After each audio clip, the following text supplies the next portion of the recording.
Oh, we are now. We are live now. Welcome, everybody. This is the GunBuddiesSocial Roundtable number 2. I have 2 guests. As where we left off last, or was it last week or the week before? Time is flying. I think it was last week. 18, man, it's crazy. Happy New Year to everybody. So our 2 guests are Locs and Firearm, or Locs and Load Firearm Reviews. Sorry about that, man. And Jeff, what would you like me to call you? It's actually Jason, but that's good. Oh man, that's horrible. Sorry, man. It's like just Jason, and man, it's fine. Jason, all right, man. All right, for number 3, we're gonna have to step our game up here. Shit. Bloopers. We're noobs in the chat. All good. I'm gonna let everybody introduce themselves again, for if they didn't catch the last time, and then we'll go into it and we'll start talking about news. For example, Glock at the moment, but we'll get into that. All right. Oh yeah. Go ahead, Steve. All right. Locs and Load Firearms. You know me if you were here last week, which is probably not too many. But anyway, ex-Navy out here in Jacksonville, Florida. No, like what I do. That's really about it. All right, you got Jason. How you doing? Ex-U.S. Army, combat engineer. Did 3 years with that, and that was wonderful. And did a little private security work with the former Triple Canopy, is now named something contentious or whatever. Did logistics and some private close proximity protection, yada yada yada. It was cool stuff. Traveled a lot, especially when I was in the Army. Bounced around from Iraq to Israel to Canada, back where I'm from. That's why I'm wearing this hat. To Germany, Camp Humphreys. I mean, that was a crazy experience. But yeah, and now I come back and I'm a senior engineer for a general contracting firm here in Charlotte, North Carolina. So, from the dirt to the penthouse, I guess. So, yeah. Awesome. So, I guess I'll just jump into it. I'm guessing you guys have seen what Glock released. The XL? Well, the joke is the XL, but the X, the 19X, and then also the 34 MOS, and then also the 26. Okay, so I'm with the 34 and the 26, but then I'm with the 34. I'm glad it doesn't have the I call it a lightning cut. It's way bigger than that. The top weight stress, whatever, weight relief, whatever you want to call it. Right. But as far as the 19X, it's obvious that nobody is listening, and they're trying to sell off what they weren't able to sell to the federal government on us, and people will buy it because it's like Glock. Apple. Yeah. Doesn't mean it's like. I think Glock has a way bigger, more fanboy base than Apple could ever have, to be honest with you. People will buy a Glock. Yeah, it rivals, man. It rivals. I will tell you that. I mean, I understand. Don't get me wrong. Is it battle proven? Yes. Is it battle tested? Of course. Should they have won that contract with the XM17 or 117, whatever it was? No, because Glock. I'm sorry, they're not innovative. It is the same design. It's not modular by any means. If you still have this garbage way of having the Glock takedown way to pull it back on the back, pull down, and then shift it forward. I'm so trash with that. Like, I'm so done with it.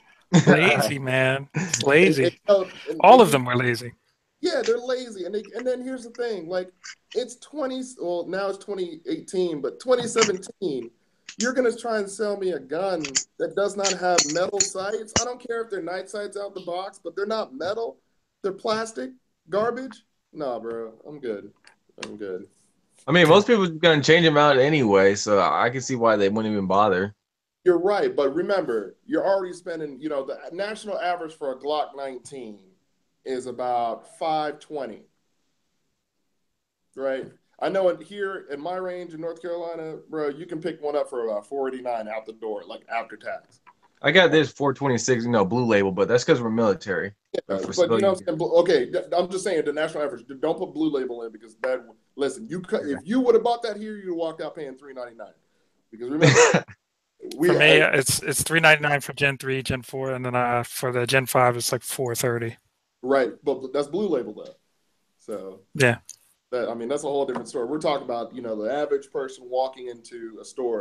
And if I hear one more person talk about Academy, I can't stand when people talk, oh, yeah, I can't wait to go to Academy to buy me a new Glock 19, and they get robbed. It's like $589 for a Glock 19. No, a Gen 3. It's the experience. It's the experience. Oh, my God. You're paying the atmosphere. And Daniel's behind that counter, bro. I hear you. Can't do it. I think one of the main things specifically is it seems like Glock doesn't necessarily follow, or maybe they do, people within it do, but it seems like they don't really give a shit about what the aftermarket is currently providing and making popular. Not at all. Because if you pay attention to what anybody, so let's use agency salient, like the real, expensive Gucci Glocks, Zev, all those, if you look at what they're doing, they didn't listen at all. The Gen 5, as far as, the feature set that is currently like really said to be popular. The main thing is the finger groove. That's pretty much what they got. Everything else is that marksman barrel is complete bullcrap. I don't know why they even mentioned it. It's not though. I will give it to Glock on that. That barrel rifling that they've done, that polygonal whatever they've done inside, it actually makes a difference. Everybody knows what's the common practice with a Glock if you get it out the box. Oh my God, I'm limp wristing and it shoots left. Everybody, that might be a training problem. I don't know. You could go through any Glock form right now, and I guarantee you, everybody would be like, "Oh my God, it shoots a little left." I don't know what it is. Glocks always shoot a little bit to the left. All I know is this Gen 5 barrel works like a charm. It actually is dead on. There's nothing to a Glock. It's literally nothing. It's simple and efficient. That's all it is. Simple and efficient. Simple and efficient. So it's like people can say, "Oh yeah, I bought this hammer, I bought this mallet." Yeah, it's going to do one job. You can use it for many different things, but when it comes down to it, it's a hammer. That's what it's used for. It's one device type role. And to me, I feel like a Glock they keep it simple, stupid for the reason of there's no crazy expectations. They're not going to get let down, or they're not going to let anybody down unless they for some odd reason just listen to everybody on certain things. And to be honest with you, my favorite Glock is the Glock 19 Gen 3. Why? Because for some odd reason, that trigger is amazing out of the box. It's like they almost listen to folks when it's like a 4.7 pound. It's the ridges. It's the ridge too. That's the other. That's the other thing. It's smooth face. It just does the job, and I don't mind finger grooves. I don't know why people sat there and. To me, it didn't fit me. It just didn't fit me, and I prefer to have them off. That's just me. I'm just saying, like, if you're going to have generations of firearms, if you're going to go to the latest generation, and if we're staying within the current time of each generation, I know you have your law enforcement base, which of course you have to have, as stock or in addition, like your New York 1, 2, et cetera, et cetera. But generally speaking, if it's the most popular, handgun choice for civilians, who don't have the restriction that a department may place on you or whatever agency, why not, kind of, think about, like, I like the RTF frame. Not everybody liked the RTF frame. I thought that was a really good, that is kind of like, with the stippling, that's one of the main reasons why people stipple the gun, you know what I'm saying? The other thing is with I think the MOS system is I understand that people choose to if they may want to do the Shield RMS, they may want to do was that Leopold with the loop. Yes, the different ones. But generally speaking, like, you know, I feel like if most people, especially with the prices nowadays, as far as the optics, as far as Trijicon, I think Trijicon is kind of the most duty related. You know what I'm saying? I wish they would just offer a gun for that specific optic to bring it down to the height. Like, instead of going for the aftermarket, sometimes you just want to have a firearm straight out the box. It's ready to go. I feel like the MOS has some issues with it. You know what I'm saying? I don't know. Maybe I'm crazy, but right. But here's the thing. Here's the funniest thing. Whenever you hear somebody say, "Oh, I got to buy a Glock," but then it comes with like a long laundry list of stuff that says, "Oh yeah, oops, I got to change out the sights. Oh yeah, I got to change out the trigger. Oh yeah, I got to get magazine base pads because the mags don't drop freely from this. Oh, I got to get an extended mag." Okay, hold on. Let me stop there. Oh no, I got to get an X300 Surefire light. Oh, let me not break the bank there. I'll swap that out for the TLR1 and then go that route. It's just so much that you got to do to a Glock before it just gets like to the point where you want it. And you know what? That's cool for the customization factor. That's fine. Yeah, that's what I like for it. That's what I like, the customization of it. But it's just like if I wanted to fix, listen, it's like buying a Shelby GT, right? You can buy one that's already done, or you can buy the kit car. For me, I don't have the time nor patience to sit there and do that. So I want something that's going to do me jazz out the box. So that's why I buy a SIG. I'm sorry.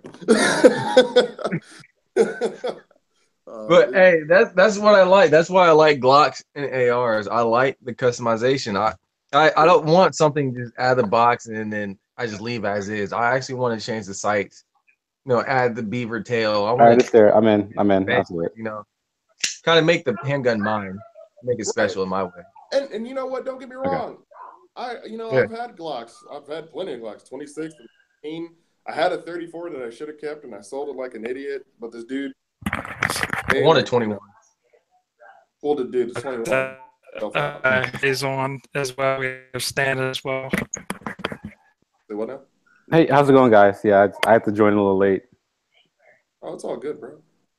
Yeah, I can't even see that. Right now, yes, it's my work computer, so it's the camera's covered up. Sorry about that. The only gun that is truly that I've seen that is multi-optic ready, but then it looks good from the factory, God honestly, is the FNX Tactical 45.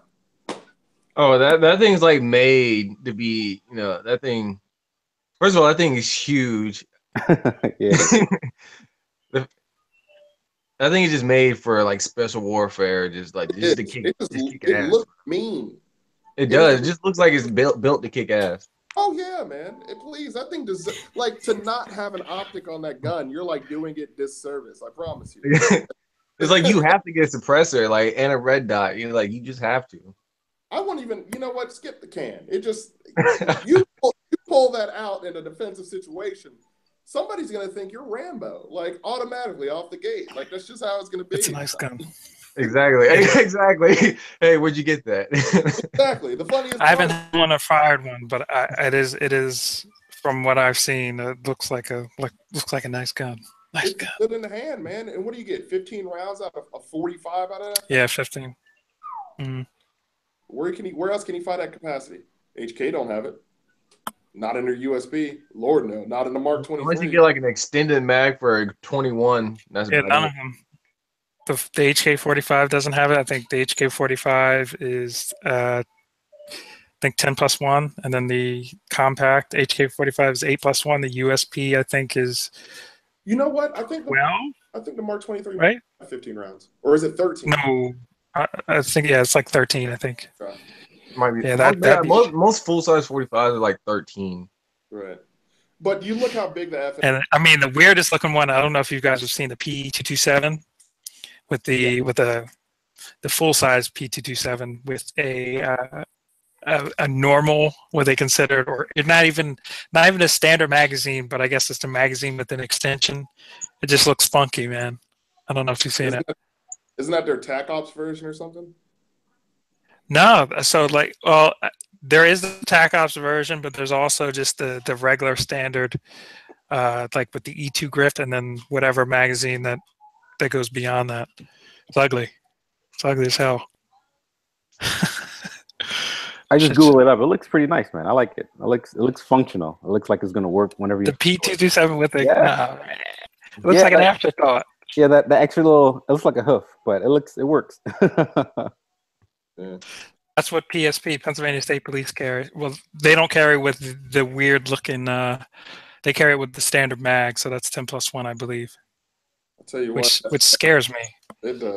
They for whatever reason. So PSP here, Pennsylvania State Police, they've had a weird, I guess, in the last 2 decades, some weird firearms. So they originally had I believe, the Beretta 96D. So that's 40 cal. And then they went to believe it or not, the Glock 37. So that's 45 gap. Wow. And then they went from 45 gap to most recently the P227, if I remember correctly. So that's what they're at now. What'd you say? Gap? It wasn't like there's like hype around it, and then like I just fell off. Yeah, 45 gap is like, it's basically their solution to a problem that doesn't really exist. I suppose it's a decent round. They're trying to get a 45 as far as the caliber into a normal 940 357 SIG frame. However, I believe the slide, because of it being a higher pressure round, is something that doesn't even fit into that. So it's pointless. I wish they would just go back to 9, but currently they choose to run 45. I don't know if they ever ran 9. Yeah. Sorry, we got on law enforcement. I don't know how we got there, but tangent. I digress. Yeah. Oh, that's cool, man. It's just 357 cigarette. No, okay. Yeah, that's my caliber, man. Yeah, I actually like 357 SIG. I actually like it. I'm not mad at my 32. I'd rather 10 millimeter.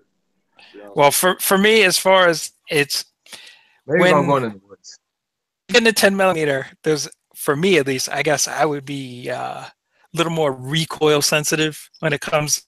Like if I were to shoot like a Glock 29, which I haven't fired, pretty sure that'd be pretty vicious for me. Now, if you put it into like the 20, I could probably shoot a 20, though I haven't shot one.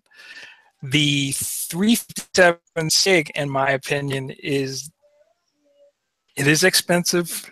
It is expensive. It is expensive, but it is a good round. It is. Exactly. It is. I mean, it is. I mean, I think it's underrated because it's expensive, but generally speaking, nobody can say anything bad other than, yes, it's still affected by the capacity issue of like 40, but generally speaking, the velocity side of it, that, and also the recoil is better than 40 in my opinion. The concussion is worse than 40. I will say that. It is loud. It is very concussive, but generally speaking, it just feels like a hotter 9 millimeter to me. Exactly. It makes you feel like you're actually shooting like a real handgun, Yeah. I mean, it's cool. I mean, it's just fucking fun. Boom, boom, boom. That'd be fun. It's fucking expensive. Exactly. People look in the range like, what the hell is that? You're shooting a real handgun. I'd hate to be shot by a 380, let alone 350. Yeah, I hate to be shot by anything, but shit. I'm just saying. But I will tell you that 357 SIG, if I was behind it's not, as far as it's in comparison to like a revolver and, we start getting like Magnum loadings and stuff like that. For a semi-auto, it's a solid round. As far as, if I were behind a car door, I would have really no, like, or if somebody was behind, a car door, in a situation where, a defensive situation, I mean, I'd feel confident with 357 SIG being able to go through a door or any type of light barrier but of some kind. 9 will too, depending, but you start getting into, again, loadings of it. But generally at 125 grain, 357 SIG is pretty good to go. Right. They're within that, like, and when I'm talking about those loadings, I'm talking about, 2 loadings, HST and Gold Dot. That's pretty much all. I'm boring as hell, Yeah. other than I like the solid HST. copper stuff. But that's typically what I run, and that's typically what's good to go. I can't. Exactly, the Walmart special, bro. If it's not at Walmart, I don't get it. Man. Well, they sell. Bro, seriously, ordering online. Yeah, I gotta start ordering online. It's I'm talking really about right now. This Wiki Arms jam is just like for like practice ammo or like whatever. You can order 1,000 rounds. I don't even care if it's practice ammo. It's just ball. I'll get reman all the time, as long as it's from like a reputable company, like Freedom Munitions. They go and inspect their stuff like everybody else, or even Guerrilla Ammo, or any of those spots. I don't care. But when it comes to like buying stuff, like for real, I'm talking about like defensive rounds. I can't go with nothing but Federal or like even SIG. Their defensive rounds are out of this world too. So I mean, that's just. I have stored is pretty much all the rounds you would find within the law enforcement agencies across the nation. So basically, when we look at, for example, so we have Spear, which is CCI. We have Federal. We have Winchester, and of Winchester, I have stocked the PDX-1. That's good to go. I don't have any Hornady critical duty or critical defense.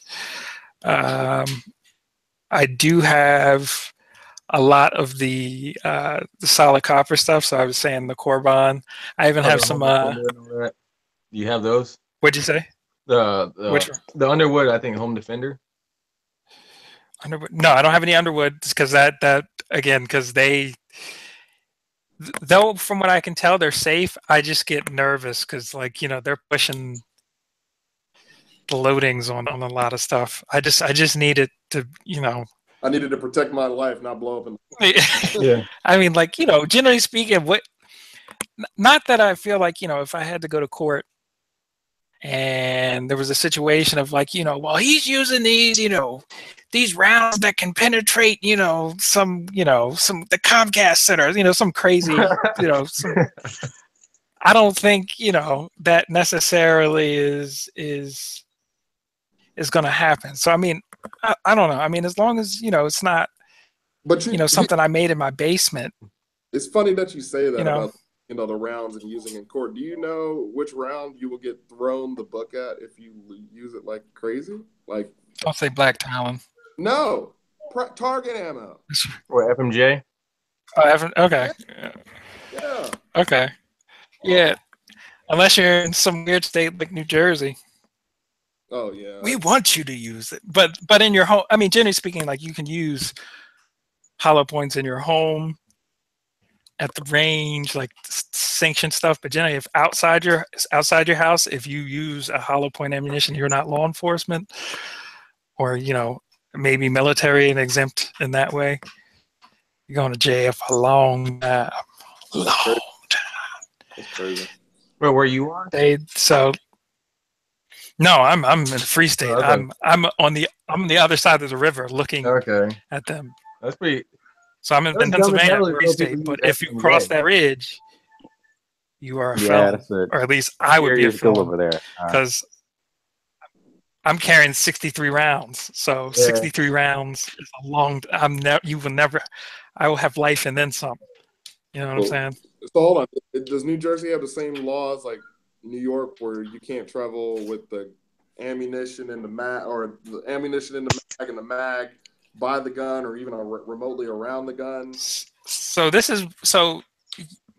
Yes. Well, it gets weird. So New Jersey is one of those states, New Jersey and New York, but particularly in New Jersey. For example, if you have what is known as a firearms identification card, FID, whatever, that card that allows you to own a firearm. So you have to apply to your police department. They say yes or no, and then you can go to a gun shop, go through a 4473, and then purchase your firearm. So there's that.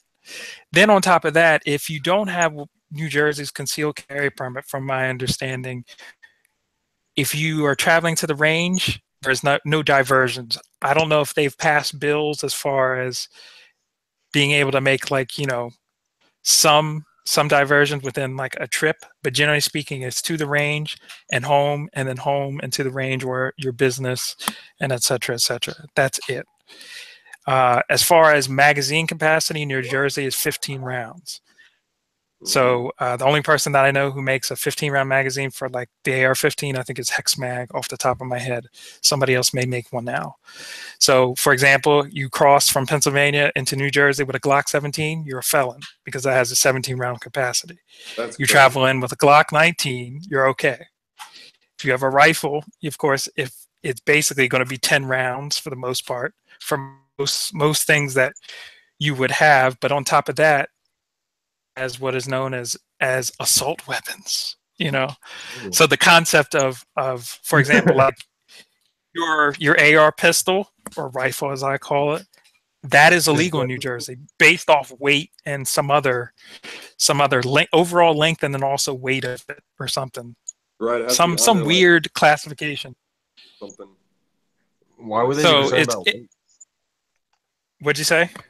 Why would they be concerned about the weight? What does the weight have to do? It has something. So, like, for example, if you have a pistol, and if it's over a certain weight, then it's no longer a pistol. So basically, by saying that AR pistol, based off its weight, is too heavy to be something like closer to a Glock 17 or a Glock 19. You see what I'm saying? Mm. So they ban it that way. So Makes then sense. then you get into, you know, New York City versus New York State. New York State is a little more lax, but not really, because, you know, they're still under the SAFE Act in general. But New York City is its own animal. So, you know, if you want to own, like, you know, any type of firearm, you got to go through, from my understanding, the NYPD, and, you know, they're gonna drag their ass on that. So yeah, Hold on. Who came gotta love them. Who came in late? Because I swear, are you Eric Snowden? You have a piece of tape over your. Oh yeah, so that's my this is my work computer. So yeah, so we don't do video with this work computer at all. So it's only voice, and that's it. Okay. Yeah. That sucks. Yeah, I know it's the man. Yeah, it's part of the deal. I didn't have my I just got in the house when Jamil like blasted this to me, so I didn't use my personal computer. So next time when I'm on, you guys will see my face. Are you joking? Because, you know, I can see your silhouette though, right? Yeah, but you can't see me. It's just okay. Yeah. You still look for NSA? No, I'm just playing. Well, you know, whenever you get a work machine, you know they have remote access to that machine technically. You know, when it's on their network, especially. Yes, it is. You know, Very true. So well, wherever it is, they own it. So yeah, wherever. Yeah, but especially when it's in its original environment. But yeah, but what else is in the news? Oh, what is it? I saw the new CZP-10 compact that's about to be coming out. The Like actual. I haven't seen that. Yeah. It's a subcompact? Yeah. Really? Yeah. Holy shit. I saw like a flyer for Look it. this up. I'm sorry. Interesting. I mean, we got SHOT Show coming up, you know, later this month, so it should be, well, in a few weeks actually. Its time is moving, man. Right. Oh yeah, as a matter of fact, we were talking about the advocate that Coleon's supposed to be doing. This is the first time I'm hearing about it. All right, so it's okay. So Oh, go ahead. the advocate is. Am I supposed to? Yeah, go ahead. Was I supposed to explain? Go ahead. Oh, so the advocate is supposed to be his collaboration with somebody based off of VP9. So the VP9 is, you know, when it dropped on, I believe, in 2014. Was around. It's grown in popularity, and especially, you know, a HK guy currently, not because, you know, I'm not like a fanboy, but because I carry an HK P9, the prices for magazines and all that stuff has dropped because it's taken off. Thank God. Yeah, $50 I was for a originally, it was like 45 shipping, some crazy, but they've dropped tremendously. They're around 32 right now. That's the lowest you can basically find them for.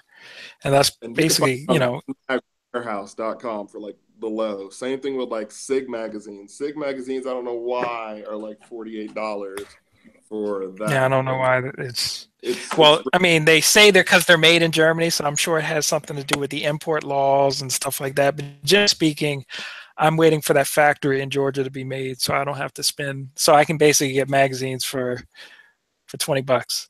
I want to be Glock prices, But I'm jealous of them. But anyway, back to the VP9. The VP9 is supposed to be, it's supposed to be a Gucci VP9. So, it's got the window cuts and the RMR, the finish that he had on there, and etc. Looks interesting. I mean, I'd be interested to fire it. I mean, are you going to have it there? Are you guys going to get to shoot it? I don't know if we're going to shoot it. I mean, from what I know is, and I get emails from my range all the time because it's a member type deal. And like I paid my dues and like I can sit there. The funniest thing is when I go to the range, I'll take my sweet time. I'll walk about my stuff. And I see all these people paying $20 an hour, $20 an hour here, paying targets there. And I just take my time. And I'll probably spend like 5 hours there on the weekend. And how are you doing this? I'm like, that's why you buy a membership, fool. Like, why would I sit there and pay $20 an hour when I could just pay? Yeah, that's true. It is cheaper to buy that membership. Yeah, like what? Like no, and it's 6 minutes away from my house. Yo, please. Sweet ass time. All the time, man. I'd be all the time.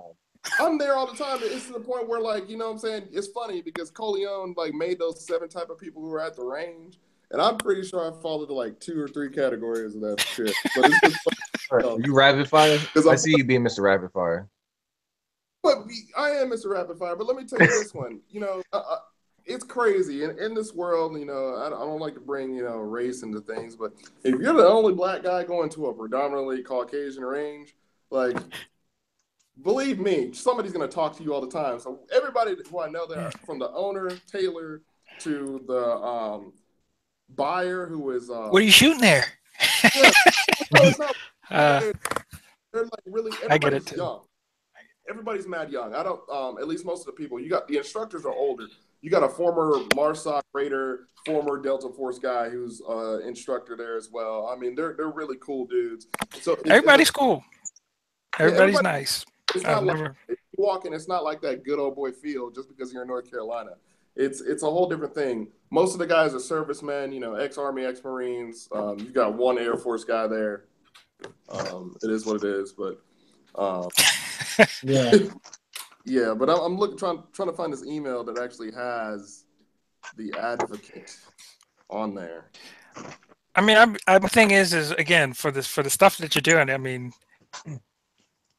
it's just I'm gonna tell you, I understand that the R&D, the research and development, and the time put into researching how, this cut here, how this may be catastrophic versus this one may be, doesn't make it any different other than make it track better and et cetera, et cetera.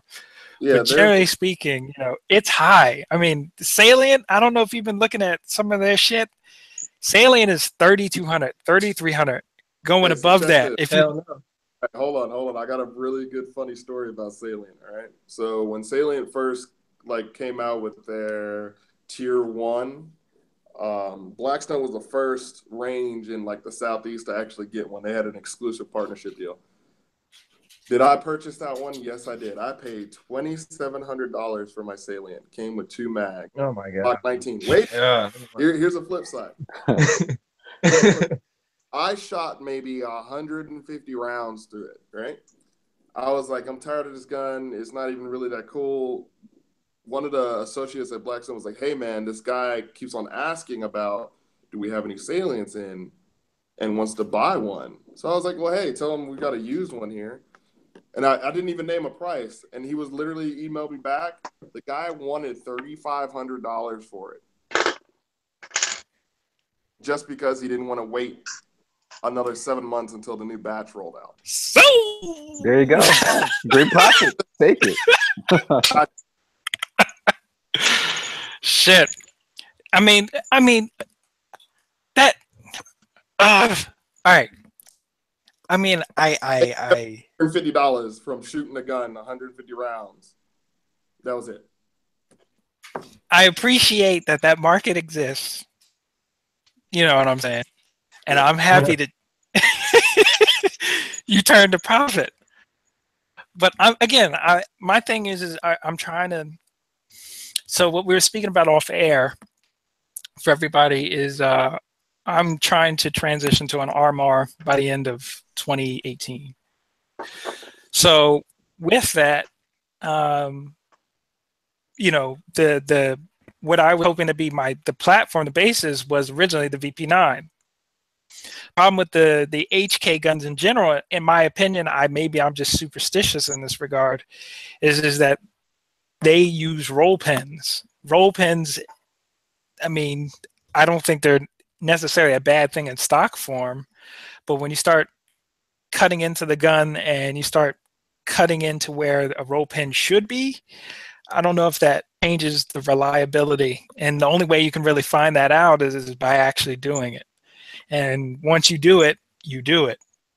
True. So, but even when you do a trigger job, aren't you technically, chancing the reliability whenever you do a trigger job to your gun? That doesn't come stock. Yeah. True. I'm saying as far as being that type of beta tester, that type of experimentation.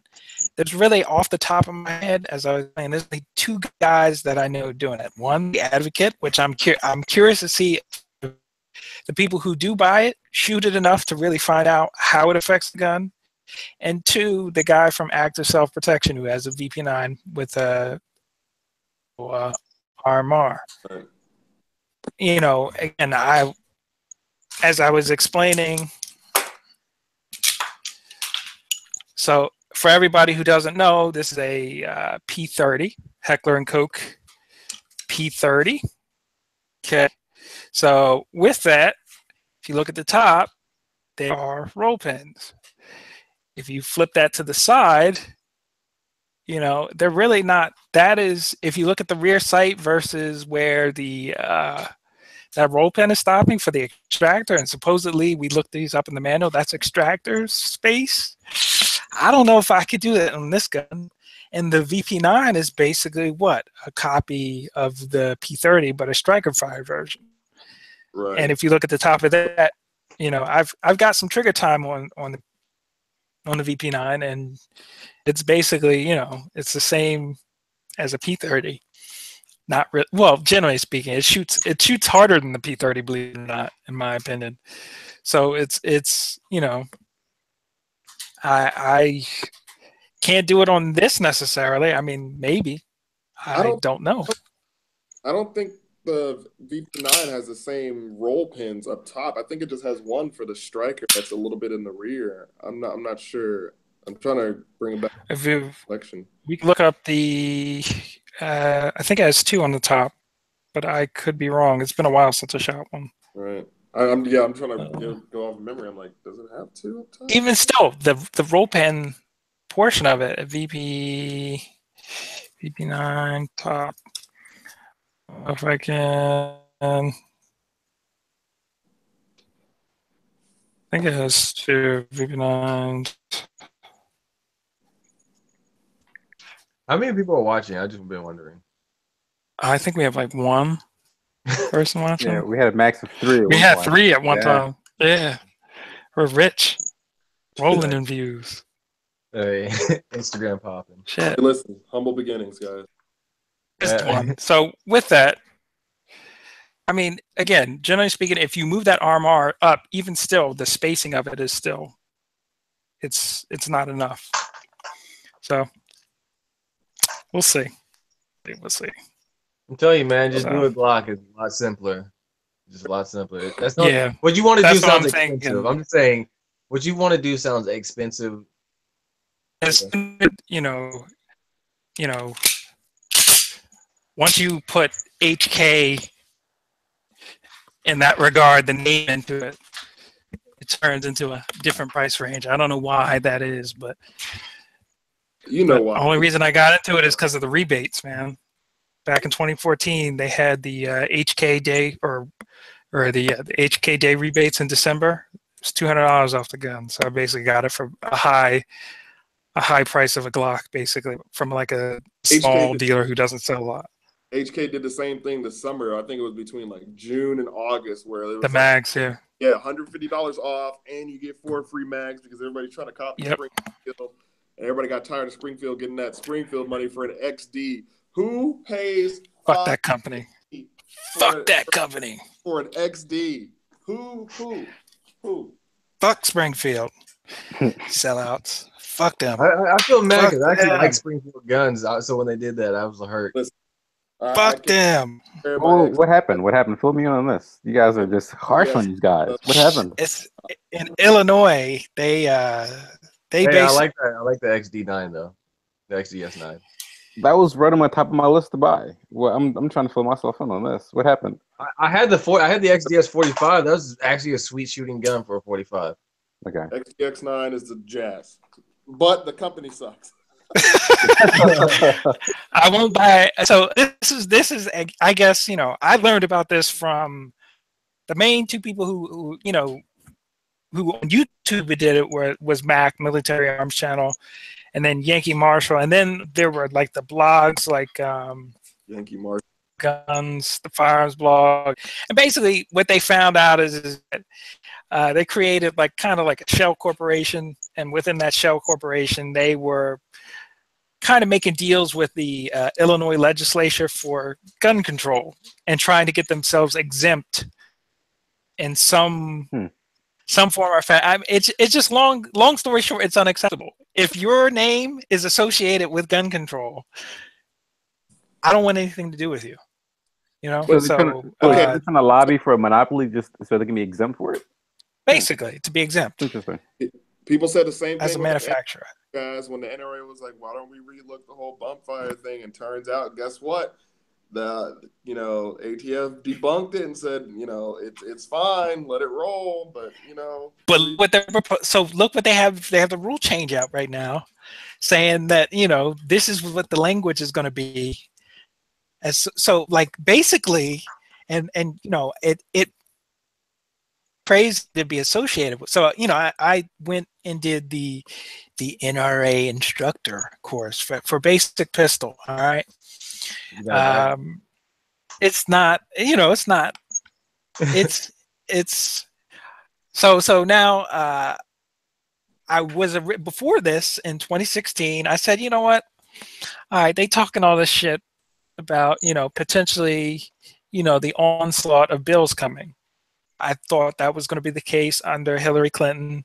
There was going to be a very good chance that maybe the assault weapons ban would come back. So I joined, right? So as of last year, that 6/30/2017, I was like, I'm not renewing this shit. Nothing has been accomplished. Nothing. All they've done is ask for money, yo. That's all. Nothing accomplished. And then, I guess I would consider myself, I'm going to put myself out there. I guess I'm considered more left as far as gun. And I'm not saying that means I'm for gun control. In no way am I. I'm staunchly conservative when it comes to the Second Amendment. Yeah. But when we start talking about anything that has nothing to do with guns, and that's typically what they've been talking about, sorry. Nope. I don't want to hear it. If we are not pushing forward the Second Amendment as a right, which has been proven, it doesn't matter who you put in there. I mean, it's on the right and the left these days. The Supreme Court doesn't want to hear cases like Peruta versus California. That shit's gone. You know what I'm saying? So it's rough, man. It's rough. I don't want to. The organization. So right now, as far as members, I'm a member of Gun Owners of America. I'm a member of the National Association of National African American Gun Association. Yeah, I'm a member of NAGA. NAGA, and I'm also. That's it. Fuck. Yeah, I'm an NRA instructor, but I'm not an NRA member. Yeah, and it makes it easy because I have a number. I just want the free bag. Yeah, and that bag, as I said before, is made in China. Yeah, I mean, it's falling apart. I mean, it's barely functioning. Like, Yeah. You know, that, and, you know, it's just, it seems like to me, if you're in the, I guess it can be lucrative, I guess, from the instructor side of it, providing that you have the customer base. So generally, like, for example, because the NRA has, you know, has a head start as being the first of the organizations to be about safety and educating, you know, Americans. They kind of get first association when you think of education, though that doesn't necessarily mean they're the best, but it's just like they're just, kind of you like know, I guess the they're go-to, there. the golden standard, I guess to say, golden standard. Yes. So if you go, for example, like if you were to apply to some state for a you know, as a non-resident for a, you know, whatever permit that they may offer, some of them may say you have to take an NRA, you know, basic pistol course, blah blah blah blah blah. You know what I'm saying? So Yeah. that type of, you know, entrenchment, entrenched in, like, you know, I don't know, society. I don't know. It's weird. I personally, I think the NRA,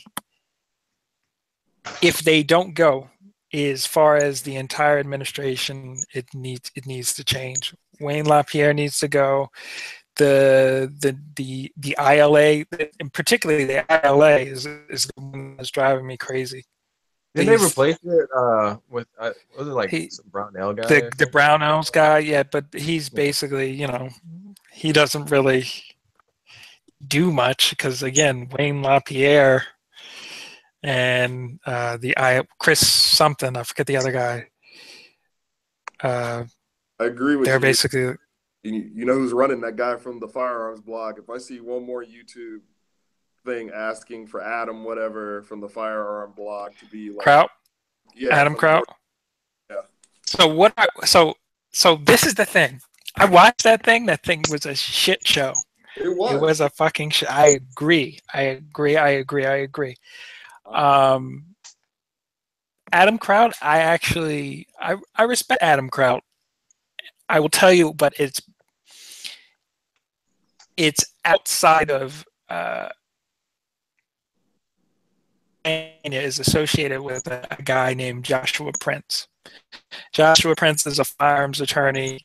Like, I'm a USCCA member. I don't know if you guys are USCCA. Do you have insurance, the self-defense insurance stuff? You guys know what I'm talking about? Yeah. So long story short, that law firm does a lot of pro guns. Like, if you were to compare the achievements of the NRA versus the achievements of that law firm is getting shit done. Okay. Check out Joshua Prince if you guys get a chance. Adam Kraut's associated with that. So they actually, it's a little more than lip service. I think they actually do provide service. Everybody else on that panel, especially that the RAND CLP guy. That was. Did you watch the entire collective thing? I tried to, man, but it just started becoming. It's painful. It was fucking painful. Like it's just like, oh, okay, wow. It's painful, man. Had a conversation in it, to be honest with you, because the Firearm blog guy tried to do his best to like contain everything, but apparently somebody got censored out. And it was just like, oh my god, dude, it was bad. It was or Yankee Marshall? The Gun Collective. That's who it was. The Gun Collective, not the Firearms blog. Is the other one that does the the Gun Collective. There you go. The Gun Collective. And funny enough, he's Pennsylvania. I actually have spoken to John Patton, the guy that's his brainchild, the Gun Collector. He seemed pro-gun, but I think also that chat just got out of hand because particularly I think it was the RAND CLP guy, or the guy in the bald-headed guy, the other guy that Mr. Guns and Gear. That guy needs to shut the fuck up. In particular. And then the other guy, so that, and then the other guy who's RAND CLP, the creator and founder, also needs to shut the fuck up. And then the, Iraq veteran 888. Bro, what That Yankee Marshall said was a about fucking disaster. Bro, that was funny. That was funny. Or who was it? No, he Fucking said disaster. Oh my God! And first of all, I'm sorry, but that Yankee Marshall dude is just like, what are you doing? Like, who are What'd you trying say? to prove? The Yankee Marshall guy just went off talking about Iraq veteran 88. You know, Eric and Chad, but the little slim one, he was like, put your little boy in check, and I was just like, Yeah, oh he's my cutting people up. God. It's pretty funny because that again. So there is obviously within YouTube a lot of money that is being made, deals that are being made, products that are being not naturally being showcased because but there's like there is some business involved, and that's fine, but I would agree that some channels are about making money from firearms and some people are more towards the advocacy and activist side of the Second Amendment, and sometimes those things can be hard to be together. They can be almost like a conflict of interest within one another, because some things that with support of the Second Amendment aren't profitable for, obviously, for example, like, if Hillary Clinton was elected, gun company, federal would not be laying off people, suppressor companies would not be, dying off, there's money to be made there. You know what I'm saying? Right. Panic buying has had for the last 8 years, it's been good money. You know what I'm saying? That they've been riding that money train What to they the say? death, and now the Trump slump. Yeah, they call Obama was the best gun salesman ever. The best thing for gun ownership, So that I'm sure they are. After the fourth beach house on the side of a mountain somewhere, and I don't know. You know what I'm saying? It's just like it's interesting. It's interesting. So what else is new? Hey, take a look at the channel. There's someone posted a question. It was a while ago though. Oh, what'd they ask? Holy shit! Yeah, I didn't know you could ask questions. They ask questions? What? We have fans on the channel. It's crazy. All right, hold on. I gotta get back to that window. It's in their YouTube channel. Hold on a second. So Pozilla says, so a lot of people think 40 cal is going to be obsolete in a couple of years. Cops, FBI are switching to 9mm. The military kept the rounds. What do you guys think about that? Coast Guard is the one that I know right now, military-wise, is running 40. So they're running them in SIG P229s. Generally speaking, as far as 40 cal is concerned, at least in my experience, my first gun was a Glock 27. Couldn't fire it worth a damn. You remember that, Stan? Yeah, I remember that. As far as my journey, I've progressed a lot further. I prefer 9mm. I prefer the capacity of 9mm. Yeah. I prefer generally speaking, the ballistics of 9mm. I think as far as the technology within it, I think it's gotten the most attention because as far as a NATO chambering, it is the worldwide standard. I love that. It's the cheapest to practice with as far as the major calibers are concerned. It's it particularly in like the handguns that are originally designed for it, like Glock, for example. It lasts as the highest longevity. They shoot forever. P30, for example, 90,000 rounds, one of the tests as far as no major parts breakages. How many 40 guns do you know last 90,000 rounds with it doesn't happen. So it's 9 is, in my opinion, maybe it's subjective, but I think there's enough data out there to prove that you aren't under defended by choosing 9mm. Yeah. Let's say anything better, 380 or above for self-defense. I'd say 9. Starting off at 9. Yeah, like 9 is like what you want, but like if all you got is 380 or you have a 380, then I feel like that's okay. That's good enough. at least. Yeah, I mean, hell, I'm gonna go bias, and I agree with 9 definitely, but I still like 45. If you really want to take someone down and you're at home, go big. Yeah, I like what he said. I'd like. I respect 45. I used to carry a 45, so you know. I have Stan's 45C that I've been testing, and I like the recoil impulse of 45 as far as it being.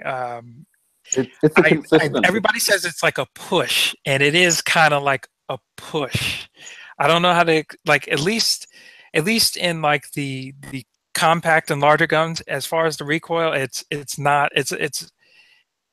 to me. Yeah, it's not it's not as snappy, but it's more like a push. When I think of 9mm, depending on like if you're shooting 147, 147 is a little more. It's closer to a little more stout, but it's not bad. 115 is, in my opinion, the snapping round. It's light, but it's as far as how it tracks, it's a little more snappy, in my opinion. 357 SIG is kind of like just more velocity, pretty much. It's like it's just a little bit more. Everything is subjective. It depends on what kind of gun you're firing, first of all. But generally speaking, like 45, I think as far as it within a house, I think it's better to suppress it. I think it probably is. I haven't had any experience shooting indoors like that. I'm sure it's nicer. I would also probably say that it's the capacity thing is a little bit of an issue for me, but generally speaking, I don't know. I have, as far as like incidents that have occurred throughout the United States, I haven't heard too many like serious gunfights after say 10 rounds within a house. Usually there's drugs related in that situation, but for the average, for the average citizen, it's not. That sounds like a DEA. So anything more than 2 sounds like a raid's going on. 80 rounds fired.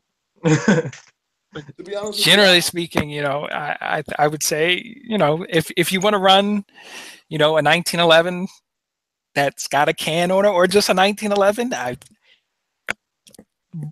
run it hard before, but if it gets to that duty and it makes it, run it, and I'd say maybe look at a 21, but hey, to each his own.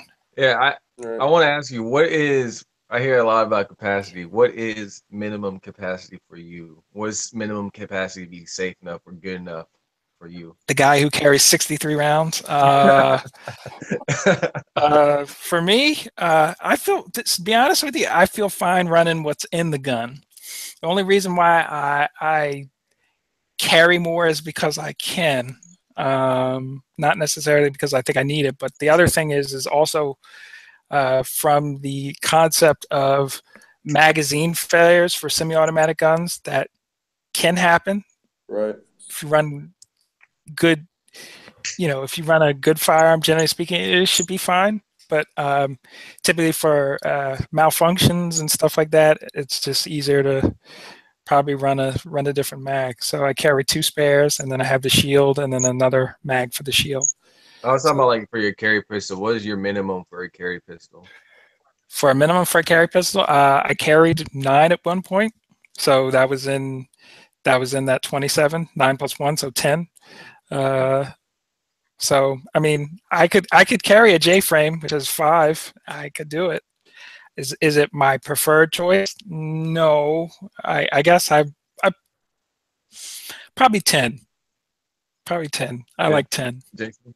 Seems like a nice number. Yeah, same I here. guess that's why it's 10-round magazines. 10, I think. I'll say like at least 8. At least 8 rounds. Enough to get like that quick 3-4 round burst off and have a little bit left just in case. Right. I carry whatever the capacity of the gun is plus 1, and then an extra. That's how I roll normally. Yeah. Just something to get home or at least get to the car, because I have a truck gun. So I mean, like my truck, as long as you're lucky. Truck and I'm good. Like I just need to, to make it there. But like you said, if I'm running out of 8 and I'm changing to a spare mag, I'm already bolting from my truck anyway. Yeah.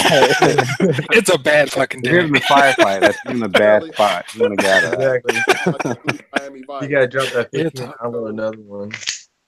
How was your mining? I went to the first magazine this morning, and I had nothing else. Then I had a cup of coffee. That was only seven rounds. No, I'm joking. But yeah, I mean, yeah, I'd say 10 is probably a good number. As far as like, you know, I don't necessarily subscribe to the idea of somebody that, for example, the Yankee Marshal, he's not so much worried about capacity, though obviously he carries revolvers. That takes a little bit of a backseat, but the concept of the rounds that he's firing or carrying or using are more powerful, then that's okay. I think for me, I don't necessarily agree. I feel like more rounds is more rounds, and obviously He is carries a revolver? well, yeah, he's a big revolver proponent. I think revolvers are, yeah, indeed, they are more powerful than pistols, you know, semi-automatic handguns. I'll raise you this: 6 shots. What do? Fumbling for that speed reloader. Here we go. Like, no, I'm good, bro. Yeah, I mean, So so do what you're planning on doing. Finish that 5 and run at the 6. Keep going for that. oh, they have, so you know, with revolvers they have basically 3 types. They have moon clips if you're running generally, yeah, if you're moon clips, if your gun can handle moon clips, then there's this, you know, the speed loaders, which you know, and then there's also the speed strips. So those are like the 3 different types of reloading method. I think moon clips are the most annoying. Generally speaking, I guess, yeah, you can kind of make an argument that speed loaders, if you practice it, you could probably do it.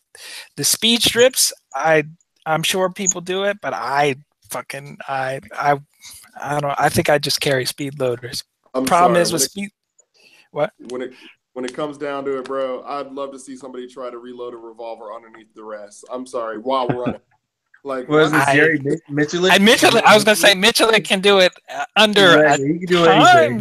anything. I mean, under like, you know, like really serious duress. I don't know. I don't know if I could do it.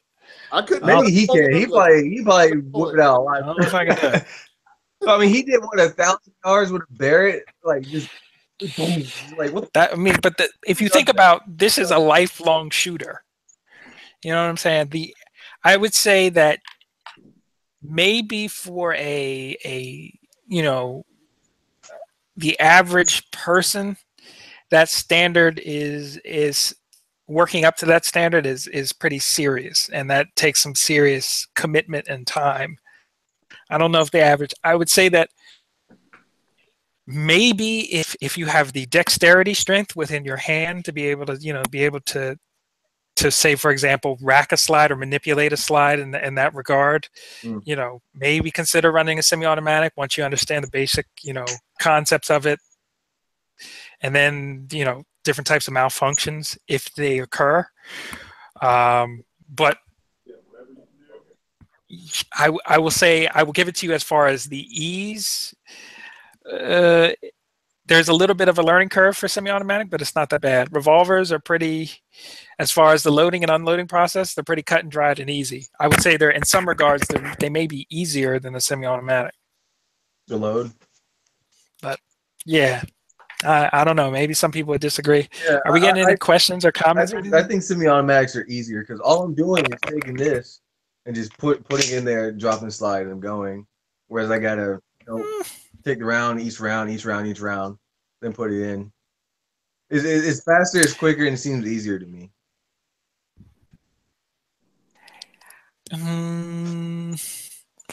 It me, is. But like, if you compare apples to apples, so if you can compare like a speed loader being like the equivalent of a box magazine, like, you know, where if you compare apples to apples, it's about the same. if you take into account, the other thing is you also have to throw in like the tactics of how you're reloading too. Like we would probably be shooting to get to cover of some kind. So once behind cover, you would be, I think either way, kind of, I don't know. I think we're getting the revolvers have their time, but now it's like the world of semi-automatics, and in the world of semi-automatics, revolvers just cannot keep up. Yes, they're nice. Yes, they have their purpose and they are useful. But in today's world, I just don't see it coming back and being a mainstay like it used to be. Okay, from a concealability aspect, and this sounds so bad, like how I'm gonna put this, like if you're trying to cover up your tracks, if you're doing devious stuff, a revolver is going to be your best friend because you're not going to worry about ejection of a round. There's no casings, yeah. Yeah, you're not going to be worried about anything. It's going to be hard to pinpoint what happened and how it happened with a revolver, to be honest with you. And to be honest with you, that as a backup, I'm a big fan of that Chiappa Rhino. That thing, first of all, looks so neat, and it looks bomb. And that is the evolution, the true evolution of a firearm, how it went from just a 6-shooter, simple, whatever, but that Chiappa is just nasty. It's straight nasty. It is an interesting, as far as engineering is concerned, that is an interesting concept, I will say. Again, the truth is that revolvers are more powerful than semi-automatics. So if you want something that is, truly, if you want to be able to, wake up 6 o'clock, drive into the Poconos and shoot a bear in the face, I would choose a revolver before I would choose, why not get like a 10 mil Glock? You got nowhere near as powerful as some of the. You start getting into like look at the Taurus, the 454 Cazul and the 500 Magnum. Those things are there's the 50 Action Express. So I think the 50 Action Express. So personally, I think like revolvers are kind of like a boutique kind of thing. You have to have like a certain level of like confidence, and like it goes with a little level of prestige as well. Meaning like what you're getting into. You actually went out and actually bought what you're going for. Like, and it's not like I don't think it as a defensive weapon. I think it's like as a show weapon. Like, hey, this is my revolver. It does what it does. That's right. Yeah. I still see it as a defensive. So you limit it. So you get 6 to 7 or 8 depending on what you have. Instead, why don't you just get a clip, and you have multiple clips on that, and under duress, you can just take it out, do your thing, and be done with it. Utility as opposed to. Sorry. Go ahead. Yeah, I'm just. I will say that on the revolver, and again, in my opinion, it's still a good defensive tool if we stay within the realm of, I guess, statistics. What do you do? So if you're in, if there is a firearm used and it is gunfight and that type of situation, it's like, what is it, like 3 rounds, less than 3 rounds, you're safe with a revolver. So if I carry a J frame, which is 5 rounds, a 38 special, I would be okay. All right, so that's cool. All right. When we start getting into the, like,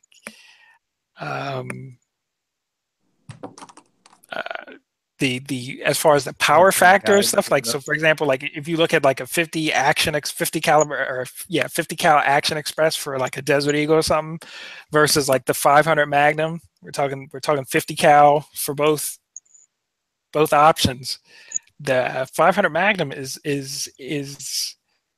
so much more powerful. It's laughable. But so ask yourself this, right? So technology wise, when it came up with revolvers, it was practical, as useful, as quick versus putting one shot at a time. Now coming into modern day, if you do clips, it's quicker, it's easier, it's useful, it's functional, it's utilitarian, and it does what it's supposed to do. So why not follow the times and be right on point? If you're under duress and you really need that, I'm not going to stop at 5 shots. I'm going to go until I cannot go anymore. While running. I will say that I think that the revolver is easier to use. I think chances are with a revolver, I don't know, again, depending on what type of action of the revolver, I think a student will be more accurate with the revolver, because I think it wouldn't. So for example, especially like with the concept of like, a reciprocating slide, that can be kind of daunting to like a new student, versus a revolver where you have a situation of where it just, there's no casings ejecting out over your head. There's none of that. I think as far as the teaching a student which gun is maybe the better one to start with, I would probably start them with a revolver, believe it or not. That's interesting. And then if we got to the, if we had time, then we move to the semi-automatic. More likely than not, they'll run into a semi-automatic, because typically people prefer, if, people who are let's say specifically self-defense in this case, typically the idea of capacity is important, so I don't know. Hey, I feel like it's good as long as you kind of live within the means of the firearm. If you only got 6 rounds, I wouldn't be going out to the hood. I'd probably like, I'd probably like go to Taco Bell, come home. And I feel like that's good for like, Yeah, that's a good idea. So that's like a vehicle weapon right there. Boom. Yeah. This is something quick to throw in my pocket. I got to go to the gas station, pump gas, throw on my little 38, go pump my gas, come home. It's not this something is fine. I'm out all day. This is in its current state. This is 8+1. Yeah, I'd feel fine carrying this alone. Yeah, but is it like with the reload? Like I can carry a spare mag, drop that mag, reload, drop the slide, and I'm back in the fight. With a revolver, you're gonna have to fire your 6 shots, find cover, then under duress. If you set yourself up for so the main thing is, again, the tactic side of it. Training. All these things are just open training. So training for simplicity, and then training for a little bit more complexity with simplicity. I would say a revolver is better. So, yeah, but you have some caveats with that. So it's still moving parts. Like you're seeing the moving part, and you may get your finger caught up in that, or get caught up in clothing, depending on where you are and so forth. Now I think of it like this, right? It's cold outside, like just like how it is right now in Philadelphia. It's freezing. You get into some issue. Now your fingers are frozen to the weapon, or you have gloves on or something like that. Now you have to fumble with the I guess taking out the barrel, not the barrel, the revolving piece, cylinder, and then take that piece out. I'd rather just press the button and be done with it, flick something up into it, and pull it back. I don't have to be accurate. I just have to be on point. That's the panel. I mean, or the viewers. But what were you saying? Keep going. I've got one fear with the revolver. And just like you said, it's cold. I'm sitting here fumbling, and let's say I haven't eliminated all threats out there, and I've got to quickly get at least just 1 round back into the cylinder and pop it up. My fear is that I'm going to put 1 round and spin it, and then when I pull the trigger, it's not going to be where it needs to be for cylinder-wise. So to me, all right. So within that, yes, the skill of indexing. I'm a semi-automatic guy. So this don't get me wrong. Funny. You're so as far as revolvers, but you're semi-automatic guy. No, I'm he's saying like the only one. No. What I'm saying is revolvers. They do have a legitimate place. I think they're simpler than semi-automatics. I think when revolvers fail, they are catastrophic. Like if, for example, if the hand within the hand is like basically the thing I believe that makes the cylinder spin. If that fails, you're fucked. Yeah. So I mean, I get why people carry revolvers. I don't necessarily think they're necessarily a bad thing. It's just I choose to run semi-automatics, and I run semi-automatics because I understand how to operate it. It is again, with all of this, they're training issues. So the same thing could be applied for a revolver, where we're saying that we're not setting ourselves up for success if we're only loading 1 round. If you know what I'm saying. So if you have to load 1 round, then you would probably need speed strips. If you have to do a situation of where you eject all the rounds, all the casings out of it, and you're starting from scratch, then maybe a speed loader might be better. If you're shooting something that is weird and it requires moon clips, well, then you're really fucked because you can't necessarily eject them out because they may be, for example, like the cases may be, I'm forgetting the term at the moment, but all right, next subject. So I think we're all on the same page. We agree. We agree. We agree with some little opinions here and there. So there's I agree it's a training issue. Definitely agree with that. There's a question earlier in the thread. 80s Don, he asks, why do you guys think that most blacks in the community are anti-gun? That was the second question in the thread. I think it's it's Ooh, that's a good one.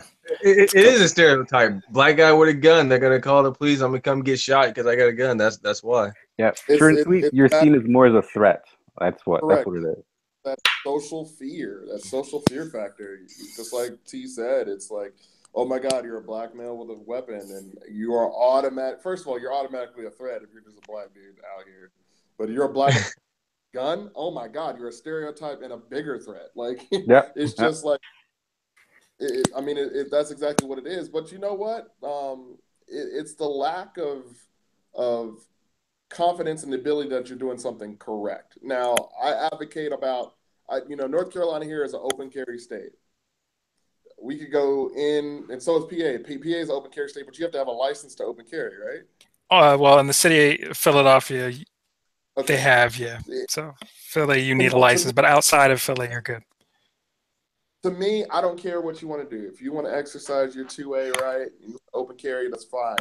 And of course, you hear the people in the background, but it's going to breed people to come and do bad things. Somebody's going to try and reach for your gun. Somebody's going to try and do something malicious to you first, since you're the first person with the gun. Let me tell you something. If I walk into a spot and I see a dude who's open carrying, I'm already on edge because I have the ability or I have the in my mind that this guy knows what he's doing, especially if he's like open carrying a 1911. Like I see a dude out here with a Colt. Like, I'm not going to mess with this dude. He automatically is sending this notion that, hey, he's not to be messed with because A, he has a 1911. B, he is the way that he's like, it's something like what Coleon said, not 45, it doesn't just kill your body, it kills your soul. I'm sorry.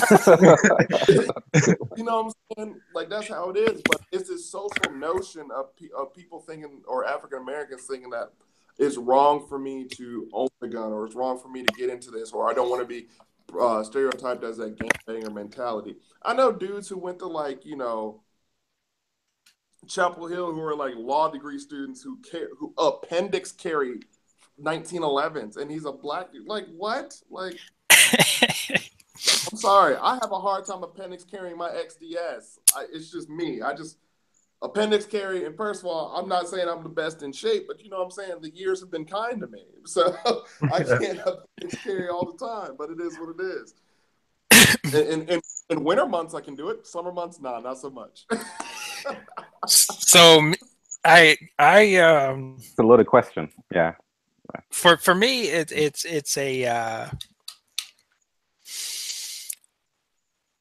it's infuriating. I don't know if you guys have you guys ever watched Bill Maher? Yeah. So this is back during the trial of George Zimmerman, that asshole. Specifically, there was a journalist named Charles E. Blow, I believe his last name was, who talked about the burden that black men carry. And the burden basically explaining, for example, there's just some things that we know that for example, like if we run down the street, people question us more than if you saw somebody, is that guy exercising or is he running from something? You know what I'm saying?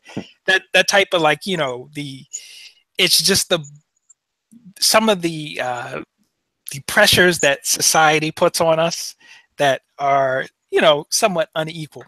Long story short, what I'm saying is kind of when it comes to firearms, there's two things. Fear and education. First side, what'd you say? Fear and education. That's really what's holding people back in the black community. Fear and education. Yeah.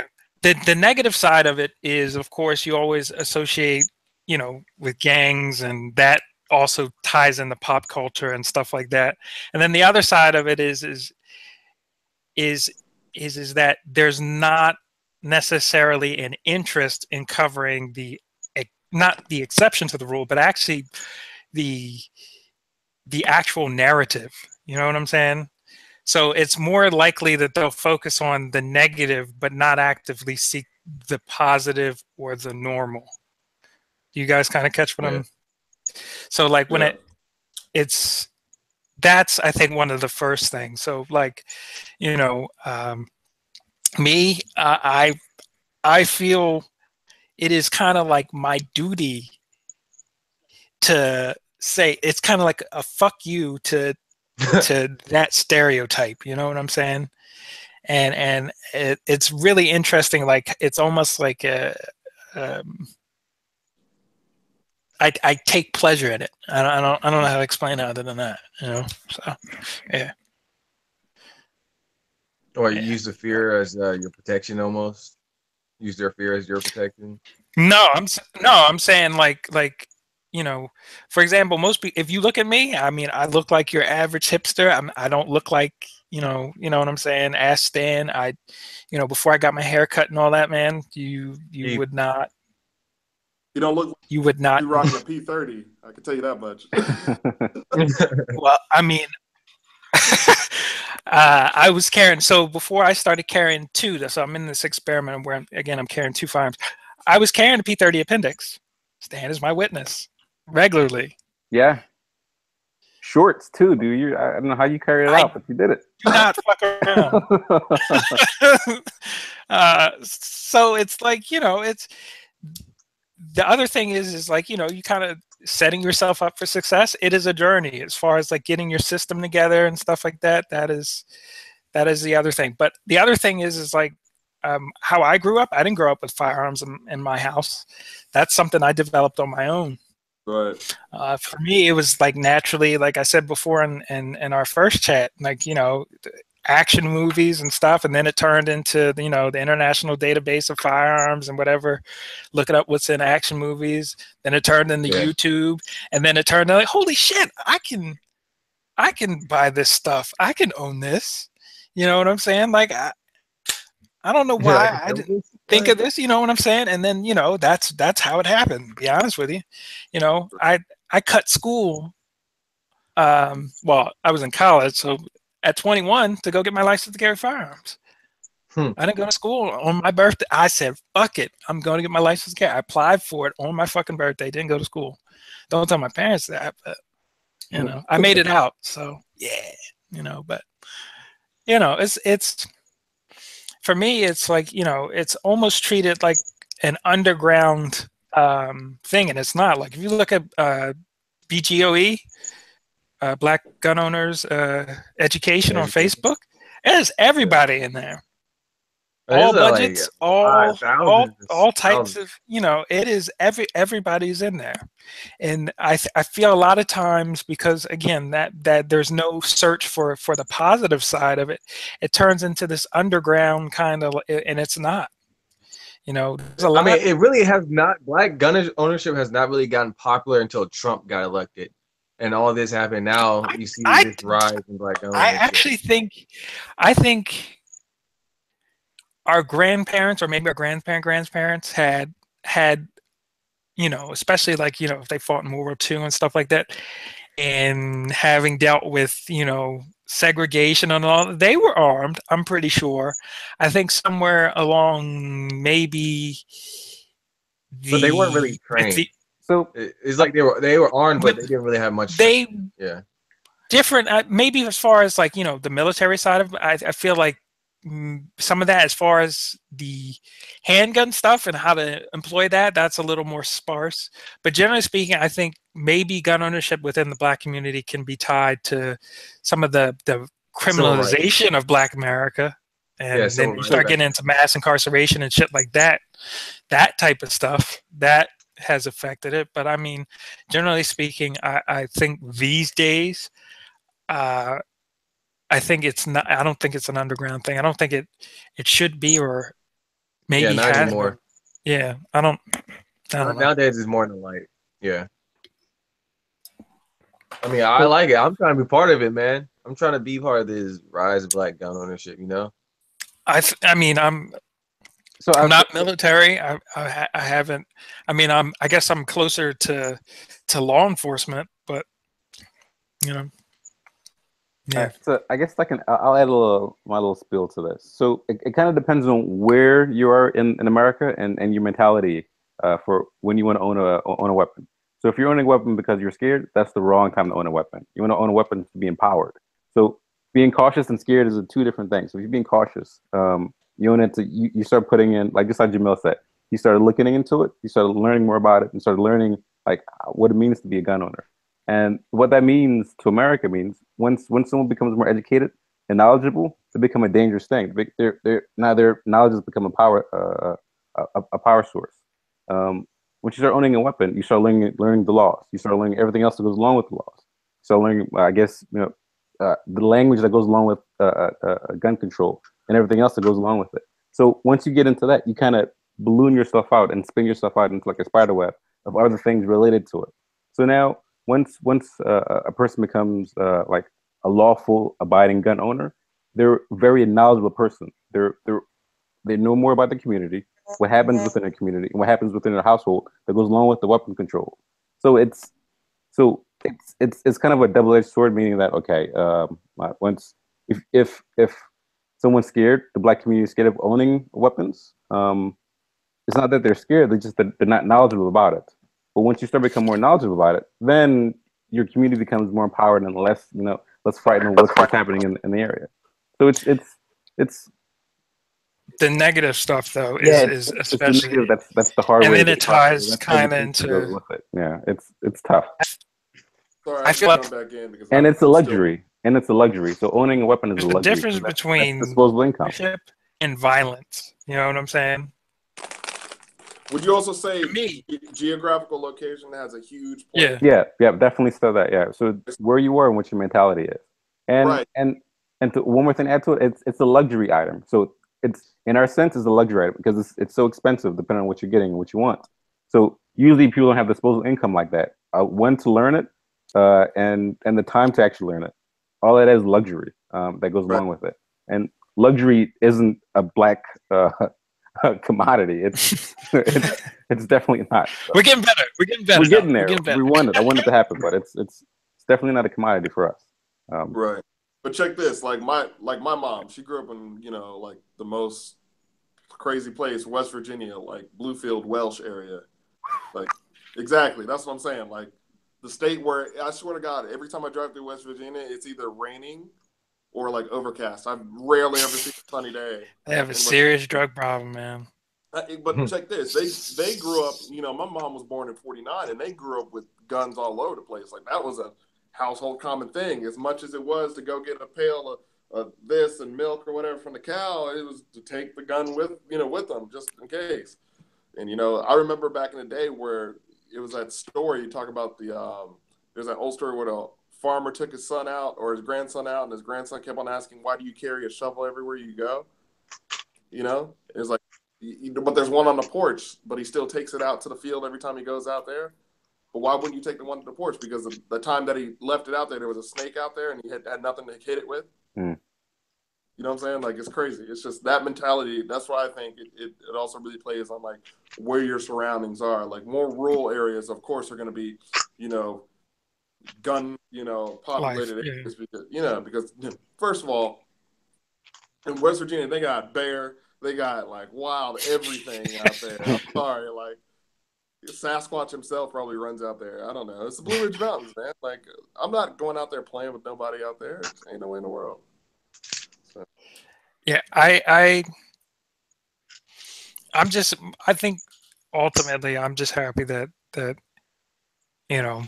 this right here is like the definition of what it should be. So I mean it's kind of like it's a positive thing. Everybody here is we're all in the journey. Yeah. And this is more of this is needed. So that's really it. So let me ask you this. Do you guys want to go through EDC, or because we didn't necessarily go through everything? We went through guns last time. Let's do it. Do you guys want to go through everything? Because I'm sure everybody, we have to mark this. I don't know.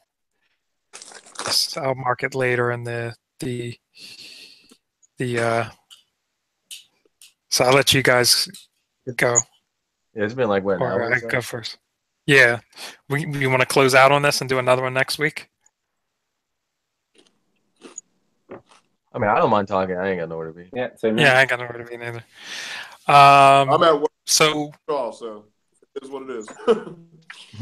So I guess I got better lighting this time, so I can do it. So as you guys know, I carry 2 firearms. This is the shield. Okay, this is the non-thumb safety version. I carry it in a filster. This is the suede stuff I was telling you about. It looks ugly, but it makes all the difference. All right, so it's got a loop on it. So if you were to look at it like this is a breeze to carry after carrying, the P30 for a good time. All right, so that's that. On my right side, I have my P30. So this is in a armadillo concealment holster. I have the light set up. It's a Surefire X300 with a 10.8 performance rear sight. As you guys can see, it's loaded with HSTs, or no, Spear Gold Dot in that right now. The other one is loaded with HSTs. My belt is a Aries Gear, Aries Gear Aegis, A-E-G-I-S. I can't say it. I don't know how you say it. So that's when I carry it in. All right. Then I have this is a mag carrier, it's Bravo concealment. Typical dual mag carrier with the cut. This is important for me because I carry a knife. So my left pocket, I carry an Emerson. This is a Emerson Mini Commander. Then set of earplugs. You never know because I'm a musician. So loud places, loud music. You need to protect your hearing. And I carry a Surefire Titan Plus.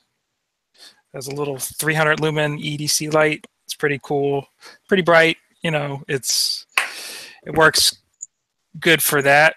And then right rear pocket, carry a cat, or not a cat, a soft T wide. Excuse me. I used to carry a cat T, but after doing some listening and not having taken a medical class yet, I haven't had a chance to really use it yet as far as a practice trainer, but supposedly people who know what they're talking about say that it works. This is the other spare mag for the shield.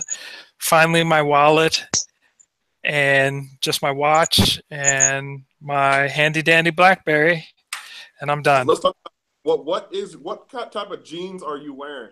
Because that has to be real. regular. That's what I'm saying, man. That's a lot of stuff to carry.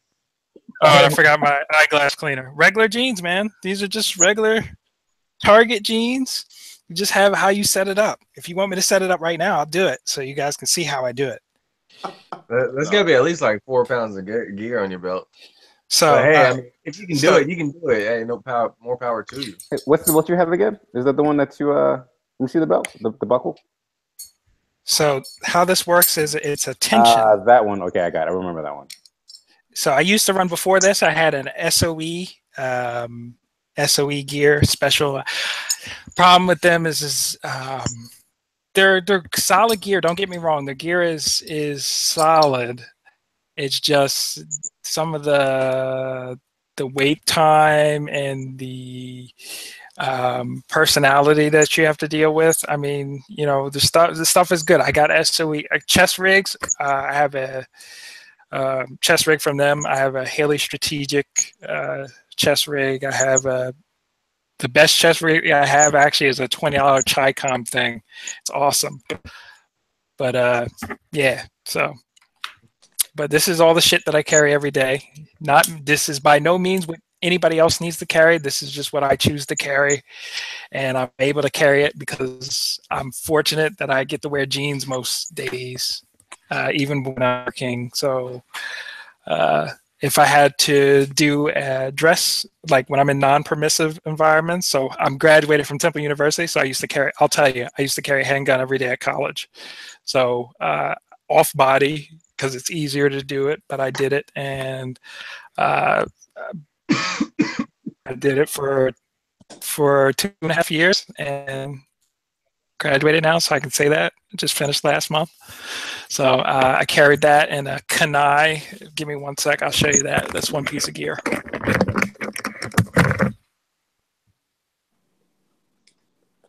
It's a lot of weight. That is. So this is my bag that I carried every day, and I would carry, of course, my knife concealed, but basically here is the holster, and then I would put the dual mag carrier in the bottom, and then I put the gun in here, and then that's how I went every day, and that's how I rocked and rolled. It's legal in Pennsylvania. There's no, so again, don't somebody call the police on me. Well, they'll tell you that he didn't do anything wrong. Only law I broke was private law, and that has really no weight. Nobody knew. So, yeah. So, did that. Anybody else want to go? All right. Well, you got my car keys. My flashlight is this Olight S1 baton. It goes right there in the car keys. It got magnetic bottom, waterproof, shockproof. 500 lumens? I love this thing. This thing works, and I actually use it a lot. This knife is a Kershaw knife. It was sent to me by a subscriber. I like the grip on it. Actually helps. Use this thing like all the time. Got my Wilder Tactical Universal magazine pouch that I carry inside the waistband sometimes. It carries my spare mag for my Taurus PT-111 9mm 12+1. I carry in this Concealment Express holster I got off Amazon.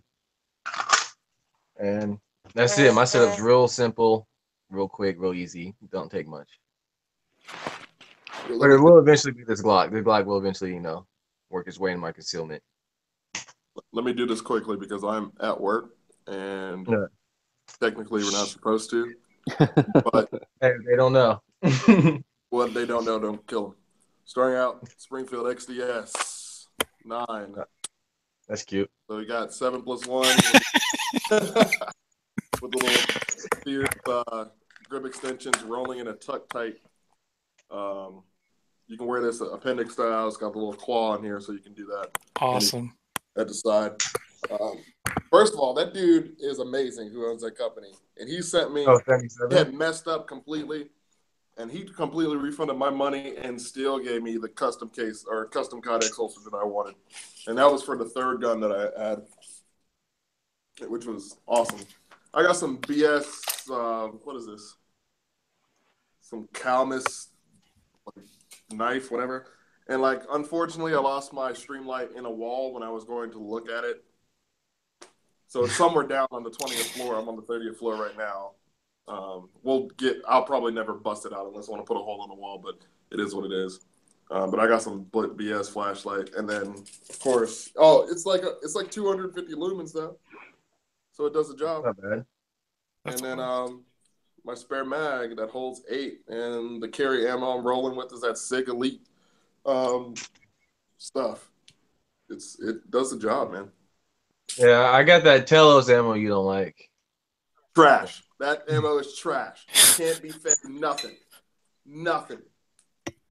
Glocks don't even like that stuff. Oh, they don't. They don't. I mean, it was sent to me. They sent me 100 rounds for free, so I was like, all right. And working the Taurus, so I was like, okay. Please review our stuff so we can sell it. So, all right. So my setup is extra simple. I've slimmed down a lot. I got a belt from Jamil. It was awesome. I think it was the SOE belt that you got me. Yeah. I love it. I wear it all the time. It's perfect. It's awesome. It's a pain in the ass to put on every day, but it works. I have a Travax wallet. One of the newer ones without the little hook. You guys can't see it, but you can see the flashing in the feed. See the cascade of the light. Yeah, so there you go. And so I don't carry every day anymore because it's kind of a pain because where I'm working at right now. But it will become part of my spiel again. But I was carrying a Shield 9.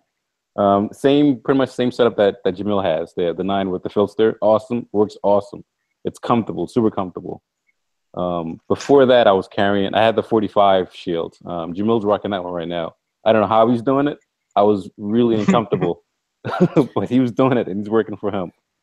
So the main thing is, again. One more thing. I had a Leatherman, a multi-tool that had pretty much everything I needed on it. What I always tell everybody, and a lot of people scoff at the idea and laugh at it, but it really is true. The belt is the foundation of everything. Right, and I forgot. If you have a shitty belt, right. that 3 pound, almost 3 pound, 1911 is going to drive you crazy, and that you won't carry it. This belt, I can't squeeze I'm trying to squeeze this. I can't do it. So, I mean, it doesn't have to be tactical nylon. This is subtle because of the buckle. Most people, can't tell. But if you're running leather, make sure it is a specific type of strong hide or whatever the case is for leather. Or if you're running a synthetic, it's something that's reinforced. I cannot stress enough. A belt is fucking crucial. You can't get around it. You start doing this every day, your belt will fail. It will eventually, you got to have, you got to understand that belt is the foundation of everything. I was trying to put my Eagle leather belt. That was a good leather belt.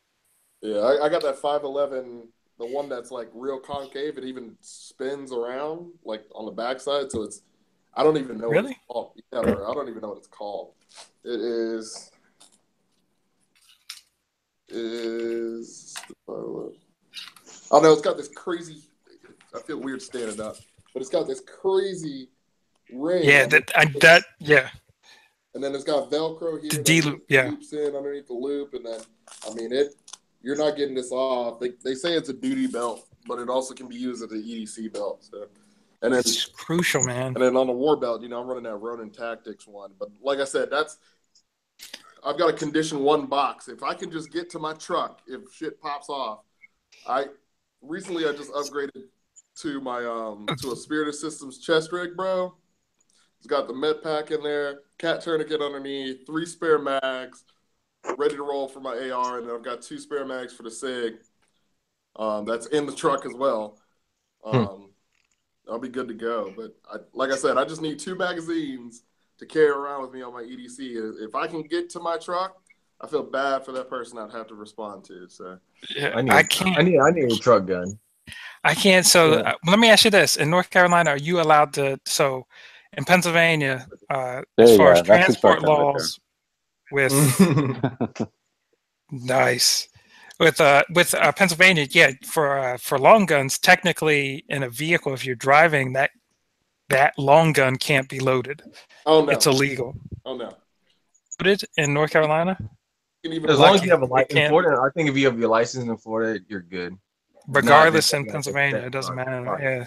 For us, they don't care about long guns. It doesn't matter if it's loaded or unloaded. You can even there's even a statement on it. They were talking about like open carrying long guns. That's the only thing. It depends on the city. Like the worst city to open carry in is like Durham. You can't do it. It doesn't matter.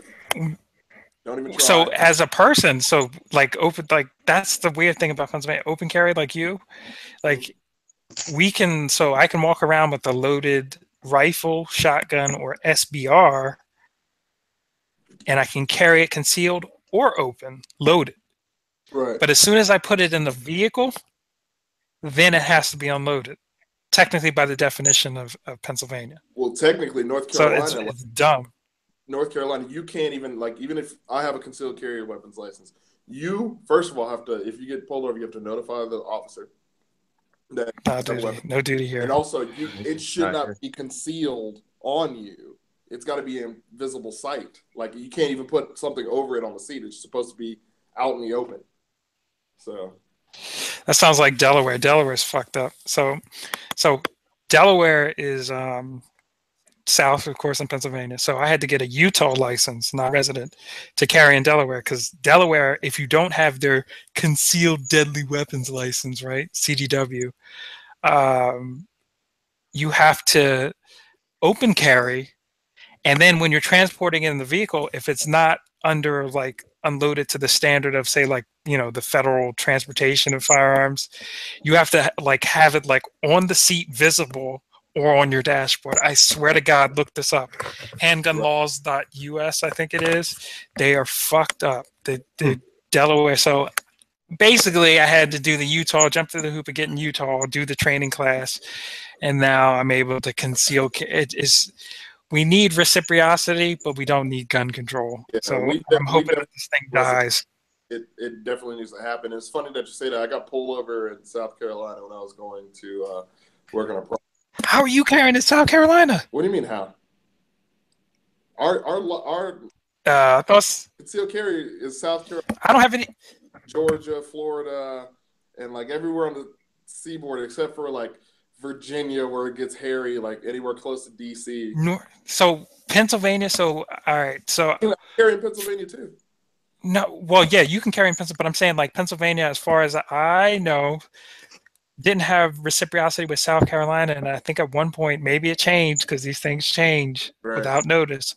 But South Carolina said they would not respect any other permit unless they had an agreement that they said, and I don't think Pennsylvania had reciprocity. And also, if you wanted to get a non-resident to be able to carry in South Carolina at one point, you had to own property. If you didn't own property in South Carolina, you couldn't get a.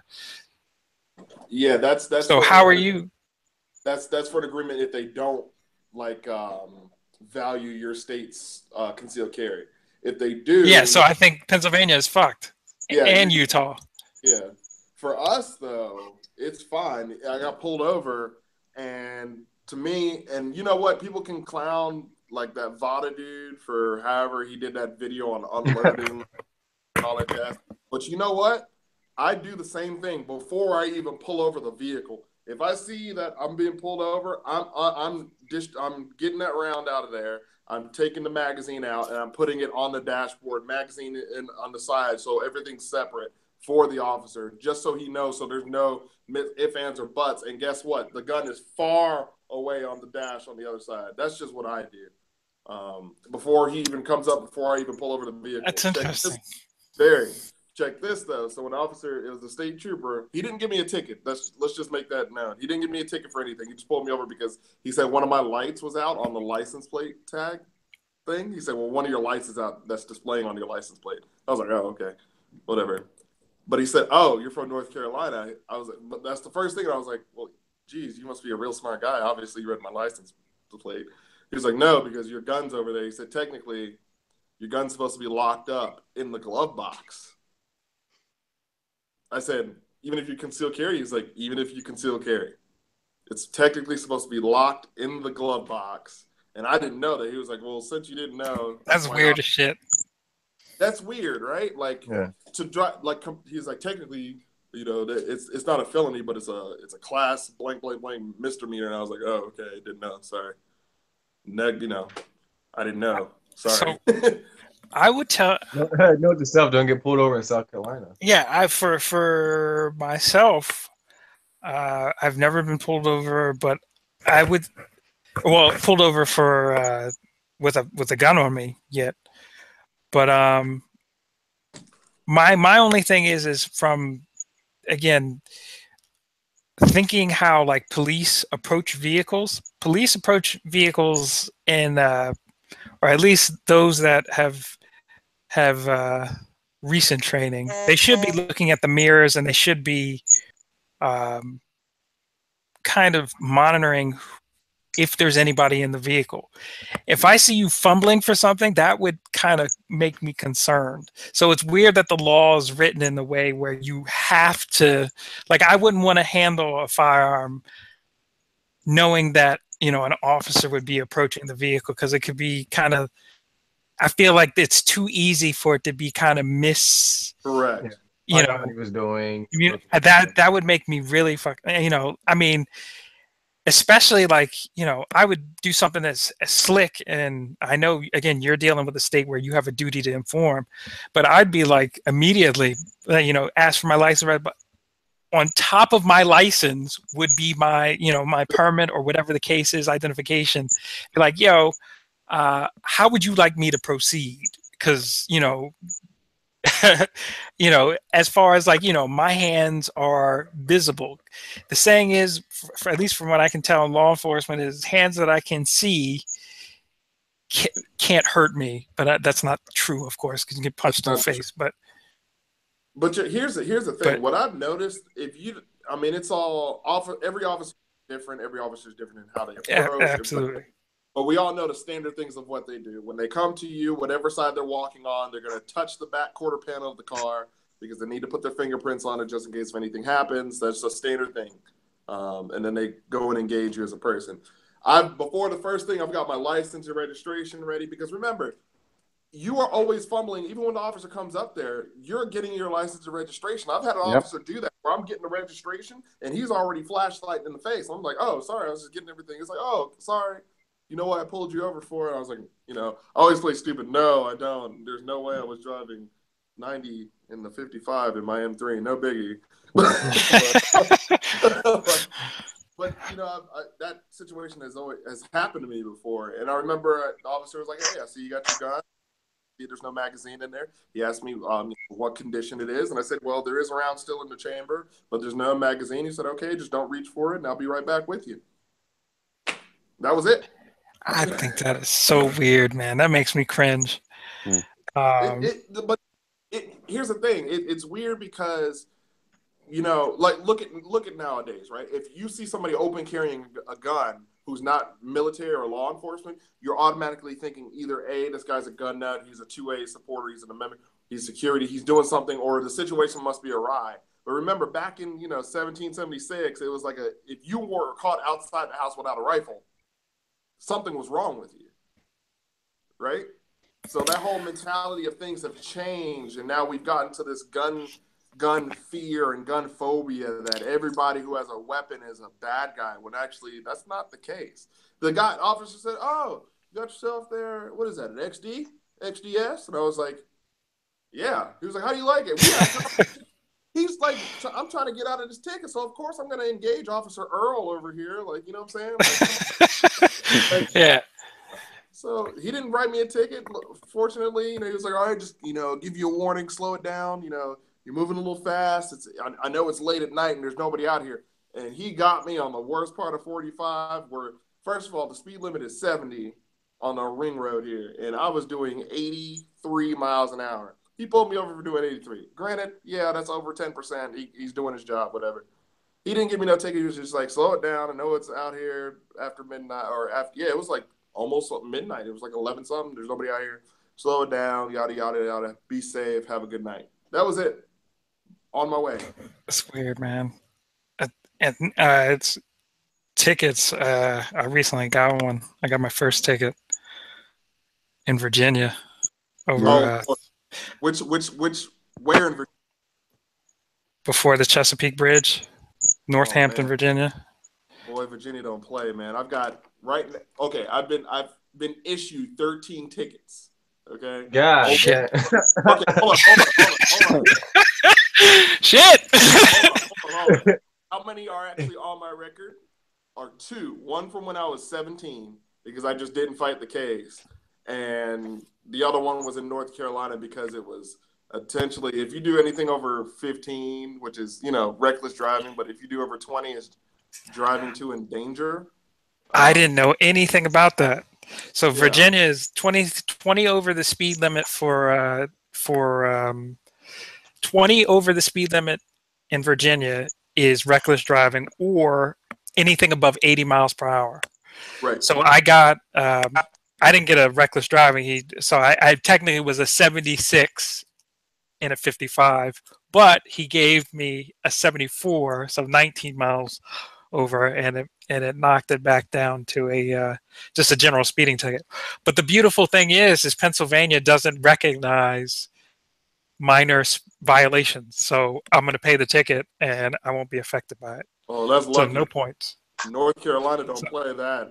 They called. A matter of fact, I had lawyered mail. I think it was not even 2 days after I got pulled over in Virginia, and it was crazy. Oh my god! Damn. I'm staying in Pennsylvania, man. Shit. As long as we stay pro gun. Shit. What? Yeah. $186 though. That's what it was. $6 for each mile per over, and then there's a 4% convenience fee for paying the shit online. But you know what's funny? Every time I go through Pennsylvania, you guys used to have a sign that says how much the fine will be if you're caught speeding over a certain amount. And I just thought it was so funny. It said X amount. You can speed in Pennsylvania. Oh my god, crazy! I won't say the. Virginia. I had borrowed a boss's car. So when I used to work for a small heating and air conditioning company, and the owner had an M3. Hey. And he very, very graciously let me borrow that. I'm a car guy, obviously, Porsche. And let's just say I was in Mexico for a little bit, and it was very cool, very cool, very cool to get to different places. Let's just say that. It's very awesome. Very awesome. But yeah.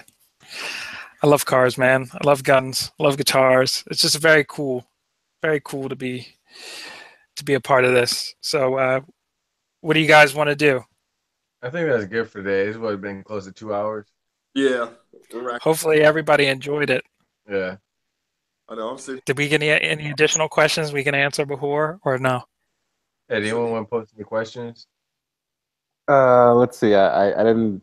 I've been kind of out of the loop with this. I've been listening to you guys. I haven't read the message board, the live chat. So no, not really. Some guy was asking about the Black Gun Control Association. Is that the right place? Oh, NAGA, so National Association or African American. Yeah, just go into the chat and post the right URL. I searched it up real quick, but I wasn't sure because it looked a little sketchy. Maybe I did an unsafe search, but go in there and put the URL for that in there.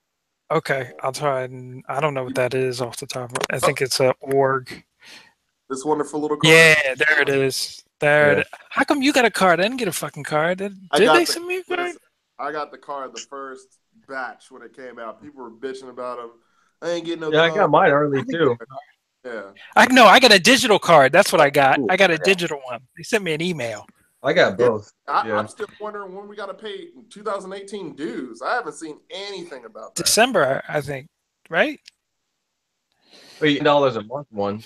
Are you guys in touch with your local chapter? The Facebook. Well, we don't have one in Jacksonville. We don't have a chapter in Jacksonville. Like I want to start one. Yeah, you are it then. I'm dead serious. Like I want to, but we gotta find like land to do it out here in Jacksonville. Yeah, well, I mean, it's out here. It's out here. It's just like it costs better than Philly.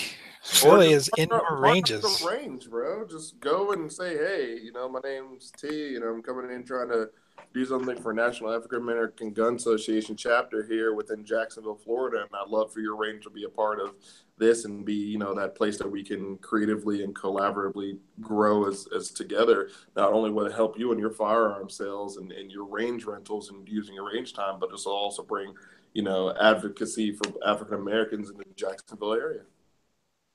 It's huge. Could be huge. Boom, yeah, but it's like I want to find one that is not so static. I want to be able to move around, That is what we deal with in the city. Yeah. Get your port and that's it. Yeah. That's how it is in North Carolina too. Here's the thing. Within the Charlotte city limits, you cannot fire a weapon unless it's a defensive scenario. Otherwise, it's considered a felony. Like, it's crazy. Even if you have a suppressor, even if it's your house, and if you have nobody around you, you can't be within 200 yards of a school. Can't be. Yeah, there's so much stuff. So much. Oh, snap. It's like when we went to the NAGA class, like it'd be nice to actually have something like that where we can just shoot on our own land and don't, without the police coming up, of course. But But you know what? Yeah, that'd be cool. No, dude. Okay, first of all, T has to explain the story about what happened during our yeah, that might be for another video. That's a that was funny. Definitely, that was funny. That was hilarious and so funny. The funniest part was when he got the car, like he saw like me and you. He was like, all right. Then he looked over, saw all of them, and he was like, oh. It was like that moment in Friday where Debo beat up Reg when he asked for the bike, and then Debo asked him, "You want some too, old man?" He was like, "No, no."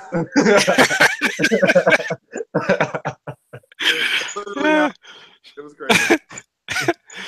Yeah. Damn.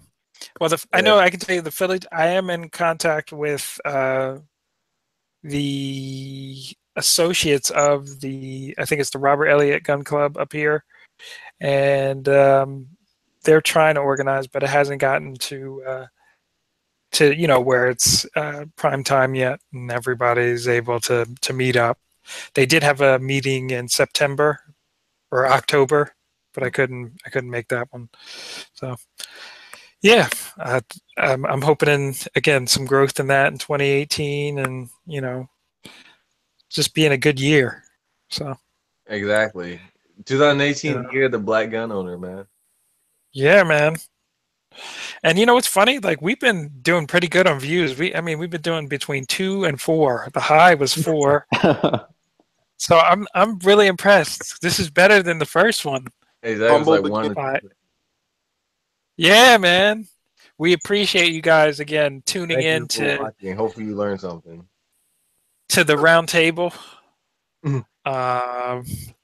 We hope to do this again very, very, very soon, and make it a regular thing. Hey, what's the cadence for this?